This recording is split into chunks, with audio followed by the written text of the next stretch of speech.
nous vivons ça de façon stoïque et de façon bien, parce que c'est normal dans un combat politique d'avoir des moments comme ceci.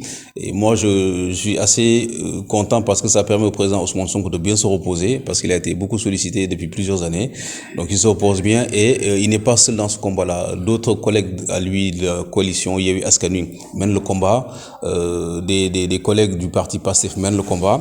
À plus forte raison, hier, on a vu le bureau politique de PASTEF présenter le mémorandum du président Ousmane Sonko par rapport aux violences policières, en tout cas à la situation politique catastrophique qui a résulté de l'action du président Macky Sall à la suite du verdict du 1er juin dernier. Il est excellent ce mémorandum parce que il requalifie les faits, il dit la vérité des faits. Voilà, des faits que nul n'ignore, des faits imagés, des faits documentés, avec images à l'appui, avec documents crédibles à l'appui, et bat en brèche toute la désinformation de l'État du Sénégal, du gouvernement du Sénégal, qui essaie, à coup de conférences de presse interposées, ridicules les uns que les autres, pour essayer de manipuler l'opinion. En tout cas, au niveau du Sénégal, les gens ne sont pas dupes, et à l'international non plus. Les gens ne sont pas dupes et savent très bien que cette manipulation ne passe pas. On a vu récemment beaucoup de ministres du gouvernement, en premier chef la ministre des Affaires étrangères, des Sénégalais sérieux, s'enorgueillir du satisfecit du Comité des Nations Unies pour les droits de l'homme, alors que ce n'est absolument pas ce qu'ils ont dit. Ils ont simplement dit que le Sénégal, contrairement à beaucoup de pays riches, a ratifié beaucoup de conventions de droits de l'homme.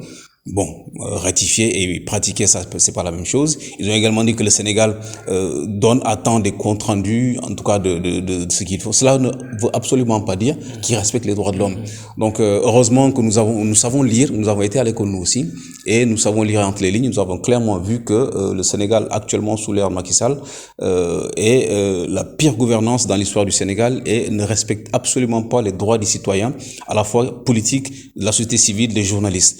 Donc, le président Macky Sall vraiment intérêt à sortir par la grande porte, mais plus le temps passe, plus on se rend compte qu'il va sortir par la petite fenêtre ou par le plafond.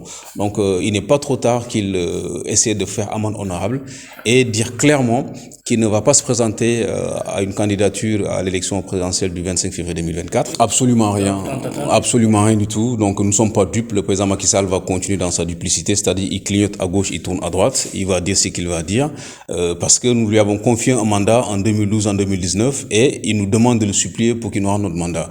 C'est une insulte faite au peuple du Sénégal. Ce mandat ne lui appartient pas, il appartient au peuple du Sénégal, et le moment venu, il va rendre ce mandat, qu'il le veuille ou non. Donc il a intérêt à le vouloir, parce que qu'il le veuille ou non, il rendra ce mandat-là. Donc nous nous attendons absolument rien à sa déclaration du 25 janvier, parce qu'il sait très bien que malheureusement actuellement nous vivons dans une période de paix et de non-paix, parce que on a l'impression que sous la cendre le feu couvre, et il suffit d'une petite étincelle, d'un petit coup de vent, que la cendre s'enlève et que les braises reprennent. Tout le monde sait cela au niveau du Sénégal et international, et tout cela est dû à l'entêtement du président Macky Sall, et tous les leaders de la coalition Yewwi Askan Wi le disent à souhait à qui veut bien l'entendre.